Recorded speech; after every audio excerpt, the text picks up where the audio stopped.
وقل رب زدني علما. Makanya para ulama mengatakan sudah menjadi hal yang semestinya dilakukan oleh setiap muslim dan muslimah adalah meminta kepada Allah Azza wa Jalla agar jangan meninggal dari muka bumi ini, meninggalkan muka bumi ini dengan meninggal dunia tentunya, dengan mati, kecuali dia sudah terselesaikan urusannya sama semua makhluk. Di antara doa yang mulia itu kita ucapkan, ya Allah, ingatkanlah hambamu ini apapun yang berhubungan dengan haknya orang lain sebelum hamba meninggal dunia, dan mudahkan hamba untuk menyelesaikan. Mungkin utang, mungkin pernah ambil, mungkin pernah mukul, mungkin pernah ini, banyak hal kita nggak tahu, gitu kan? Jangankan dengan orang lain, orang tua sama anak saja, atau anak sama orang tua, pada hari kiamat saling lari. Yauma yafirru mar'u min akhihi, pada hari itu orang lari dari saudaranya sendiri. Wa ummihi wa abihi, dari ibunya dan ayahnya. Wa sahibatihi wa bani, dan pasangan hidupnya juga keturunannya. Likulli imri'in minhum yawma idzin sya'nu yughni, pada hari itu mereka pikir diri mereka sendiri masing-masing. Sampai nanti di mahsyar, di timbangan amal itu, orang tua lari dari anaknya, takut anaknya nuntut, ini ibu saya begini, ini ayah saya begini. Anak-anak juga lari dari orang tuanya, takut orang tuanya nuntut. Suami istri saling berlari, berpisah pada saat itu. Sampai Aisyah pernah bertanya sambil menangis, ya Rasulullah, apakah nanti pada hari kiamat kalian akan mengingat istri-istri kalian, mengingat kaum laki-laki, gitu kan?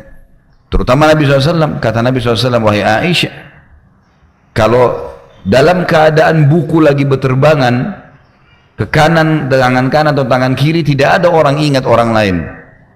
Begitu pula pada saat timbangan amal, nggak ada orang yang ingat orang lain, yang dia pikir dirinya sendiri. Dan juga pada saat melewati sirat, sampai dia lolos atau tidak, ini dilupain semuanya, nggak ada yang diingat sama dia. Dia yang penting bagaimana menyelamatkan dirinya. Jadi bukan hal yang ringan ini. Makanya seseorang harus meminta kepada Allah Azza wa Jalla agar diselesaikan seluruh urusannya dengan makhluk. Dan mulai sekarang Bapak Ibu sekalian, jangan buka pintu dosa dan jangan siapkan musuh hari kiamat. Ini berat ini, terutama berhubungan dengan makhluk ya. Kalau berhubungan dengan Allah, kita beristighfar, kita taubat, diterima. Tapi berhubungan sama makhluk harus ketemu orangnya. Ini rumit nih. Seperti sekarang banyak penuntut ilmu sibuk ikut-ikutan ceritain tentang ustadz ini, tentang ustadz itu, atau tentang ceritain keadaan orang, bagaimana caranya kita minta maaf nih, gitu kan? Atau tentang orang yang tidak dikenal, sama sekali nggak dikenal. Misal ikut-ikutan kayak sekarang acara televisi ada gosip-gosip, kita nggak tahu siapa orang itu, pemimpin tertentu, ada urusannya apa kita? Saya sarankan Bapak Ibu sekalian urusan sendiri masing-masing. Muhasabah, hari ini sholat kita sudah benar belum? Kita udah puasa benar belum? Hari ini sudah sedekah belum? Kita baca Quran belum? Zikir pagi sore sudah jalan belum? Dan itu bukan satu kali, setiap hari. Karena kalau kemarin kita sudah kerjaan, hari ini juga tetap ada buku amal. Dan kita membutuhkan setengah pahala untuk masuk ke dalam surga. Maka jangan siapkan musuh nih. Ada orang begitu subhanallah, tiap hari mencari musuh, bukan cuma di dunia, di akhirat juga dia akan jadi masalah. Jadi seorang mukmin harus lebih hati-hati. Harus lebih hati-hati, karena ini bukan main-main ya. Ini masalah masuk surga atau masuk neraka. Dan ini parah sekali ya. Kalau masuk surga ya alhamdulillah, kalau masuk neraka dulu kan repot nih. Ingat hadis Nabi SAW yang sudah kita bahas, ada orang hari kiamat yang paling besar nikmatnya di dunia, anggap raja dunia, tidak pernah merasakan kesulitan, semua ada kebutuhan hidupnya. Lalu didatangkan hari kiamat dan dicelupkan satu celupan di neraka, bukan satu jam, mungkin bukan 1 menit, cuma dicelupin, dikeluarin berapa detik. Ditanya, kamu pernah rasain kenikmatan nggak selama ini? Dia bilang, belum pernah hai Tuhanku. Hilang semua yang 70 tahun, 80 tahun nikmat di dunia, hilang dengan satu celupan di neraka. Bagaimana kalau sehari? Bagaimana kalau 2 hari? Bagaimana kalau musuhnya banyak? Habis pahalanya. Dan dosa-dosa mereka ditimpakan pada dia. Ini harus hati-hati sekali. Jangan main-main dengan soal-soal seperti ini karena berbahaya ya. Berbahaya. Jadi selalu bahasa saya, tutup semua pintu-pintu dosa semaksimal mungkin, terutama berhubungan dengan makhluk. Jangan siapkan musuh hari kiamat, karena Allah itu maha pengampun, maha penyayang. Allah masih bisa maafin kita, gitu kan? Tapi kalau makhluk ini berbahaya, apalagi kalau sampai di bawah hari kiamat, ini berbahaya. Jangan putus silaturahim, jangan buat musuh-musuh dengan tetangga, ya, apalagi jangan buat musuh dengan orang yang tidak dikenal. Ini bahaya. Bagaimana caranya minta maaf, gitu kan? Ya kalau dia terima maafnya, kalau tidak kan jadi repot. Ya. Lalu untuk apa? Sibuklah dengan diri kita sendiri, makan kalau lapar, minum kalau haus, azan, sholat, ibadah maksimal, berzikir, baca Quran. Umur terbatas. Sampai kata Nabi SAW, beruntunglah seseorang itu. Sangat beruntung, kata para sahabat. Siapa ya Rasulullah? Orang yang mengejar derajat tinggi di surga.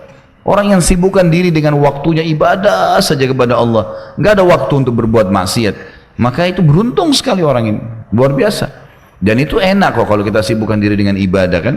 Nah, semestinya begitu. Jadi golongan yang pertama yang lolos tanpa hisab, golongan kedua masih dihisab dulu, tapi kalangan orang-orang beriman.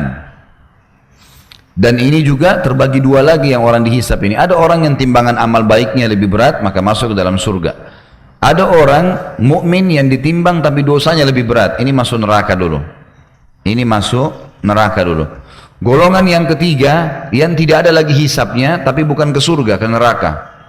Seperti orang kafir, orang musyrik, orang-orang munafik. Ini nggak ada lagi timbangan amal karena nggak ada gunanya. Timbangan amal buat mereka tidak ada manfaatnya. Sebagaimana dalam hadis Bukhari, Aisyah pernah bertanya kepada Nabi SAW tentang seseorang tokoh Mekah. Ya. Orang ini terkenal sekali dengan kebaikannya, suka bantu orang, silaturahim keluarganya bagus. Semua kalau orang Islam nih pahalanya besar sekali. Apakah bermanfaat buat dia ya Rasulullah? Kata Nabi SAW, tidak sama sekali, karena dia belum beriman kepada Allah, belum masuk Islam. Jadi orang kafir sebaik apapun perbuatannya tidak ada manfaatnya buat dia, sama sekali, ya, tidak akan bermanfaat buat dia. Maka ini golongan-golongan manusia nanti di timbangan amal pada hari kiamat. Tentu saja orang yang akan lewat di atas sirat ini adalah orang-orang yang akan lolos ke surga tanpa hisab, atau orang-orang yang akan lolos ke surga tapi dengan hisab, dan juga orang-orang yang akan masuk neraka dulu baru surga, ya. Yang harus masuk ke neraka dulu, dia harus masuk ke neraka dulu tapi nanti jadi penghuni surga. Ini yang lewatin sirat. Kalau orang kafir, orang munafik, ini semua tidak ada sirat buat mereka. Mereka begitu dibuka pintu neraka, orang-orang lagi pada timbang amal, mereka sudah dijeblosin di neraka. Udah nggak butuh hisab ini. Ya. Wa na'udzubillah, ini jangan sampai menjadi golongan yang ketiga, tapi kita targetnya adalah menjadi golongan yang pertama, yaitu orang-orang yang masuk surga tanpa hisab itu sendiri. Sirat ini dibentangkan di atas neraka. Kita akan baca hadis-hadisnya. Di antaranya adalah hadis yang cukup panjang. Hadis ini diriwayatkan oleh Imam Muslim. Nomor 70 kalau tidak salah hadisnya. Disebutkan Abu Hurairah radhiyallahu anhu meriwayatkan sabda Rasulullah SAW, Allah mengumpulkan manusia, lalu kaum mukminin berdiri hingga surga berada di dekat mereka, maksudnya di hadapan mereka. Lalu mereka mendatangi Adam seraya mengatakan, wahai bapak kami, bukankah surga, bukakanlah surga untuk mereka. Adam menjawab, tidakkah yang mengeluarkan kalian dari surga melainkan karena dosa bapak kalian? Adam, maksudnya diri dia sendiri, aku tidak berhak akan hal itu, pergilah kepada anakku Ibrahim Khalilullah.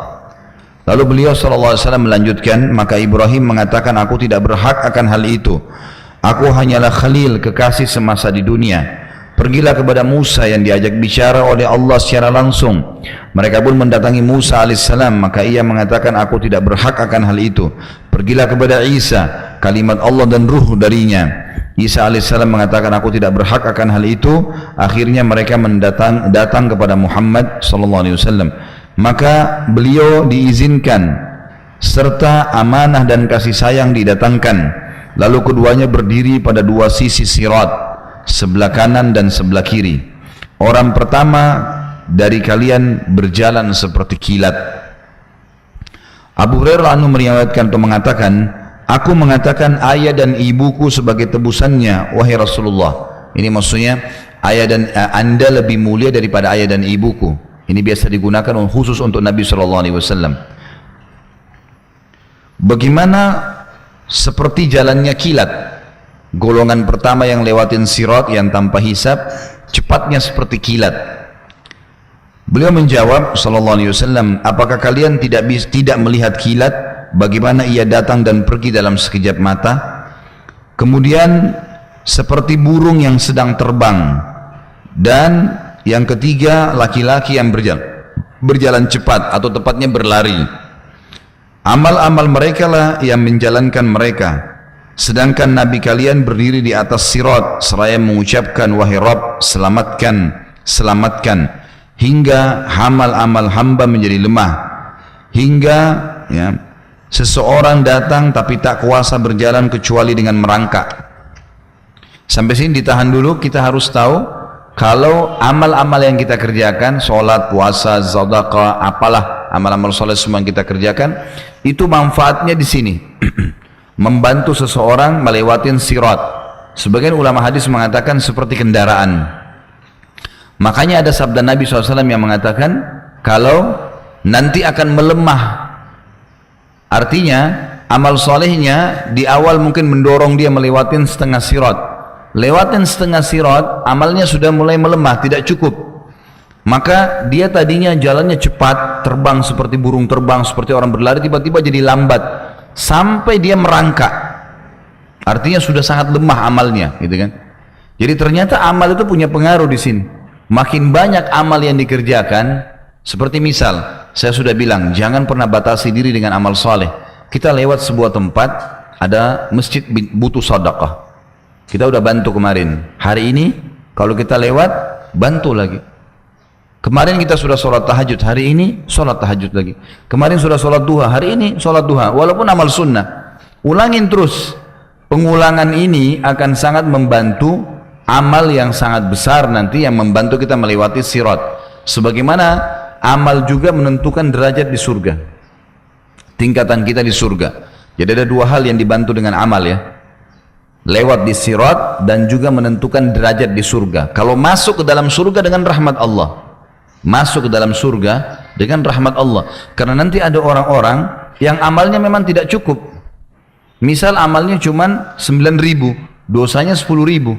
Tapi ada orang yang Allah sayangi, mungkin karena memang dia berusaha ingin bertaubat tapi belum sempat bertaubat misal. Sebagian ulama mengatakan orang yang tidak berdebat, tidak mendebati Allah. Pada saat Allah bilang ini amalmu, ini amalmu, ini amalmu, dilihatin amal baik, amal buruknya lebih banyak. Dia akui semua, iya ya Allah memang saya lakukan. Orang yang seperti ini akan dibantu oleh Allah. Sebagaimana hadis Bukhari menjelaskan, dikenal dengan hadis bitaqah, hadis kartu ya. Itu kata Nabi SAW, nanti akan datang orang hari kiamat didatangkan bergunung-gunung dosa. Sampai amal solehnya tidak kelihatan karena banyaknya dosa yang dikerjakan. Tapi dia orang mukmin yang bertauhid kepada Allah. Dosa yang dia lakukan adalah bukan dosa syirik, bukan dosa kufur. Lalu kemudian Allah bertanya padanya, apakah ada amal kamu yang bisa mengalahkan dosa-dosamu ini? Dia bilang tidak ada ya Allah. Sudah jelas saya masuk ke neraka. Dia akuin, gitu kan? Maka dikeluarkanlah sebuah kartu yang tertulis la ilaha illallah yang pernah dia ucapkan tulus dari hatinya. Lalu kemudian pada saat itu ditaruh la ilaha illallah di timbangan amalnya, kemudian amal buruknya di sebelah kiri. Pada saat diletakkan maka tiba-tiba semua amal buruknya terlempar ya, dan menjadi beratlah amal solehnya. Lalu dia selamat gara-gara itu. Tapi ini karunia Allah, gitu kan? Ini nggak bisa kita menggantungkan diri kita di situ. Karena tentu saja saya bilang tadi amal soleh ada dua fungsinya. Fungsi yang pertama membantu melewati sirat, fungsi yang kedua peninggian derajat di surga. Jadi bisa saja orang ini lolos masuk surga benar, tapi derajat di surganya rendah. Derajat di surganya rendah. Jadi fasilitasnya biasa. Lalu untuk apa kita cari biasa kalau kita bisa dapat yang luar biasa? Ya? Iya, kalau kita bisa makan enak, kenapa kita makan yang tidak enak? Atau kita makan yang sedang? Makan yang enak. Kalau kita bisa menggunakan pakaian yang bagus, kenapa kita pakai yang tidak bagus? Enggak ada larangan dalam agama, yang penting tidak berlebih-lebihan, gitu kan?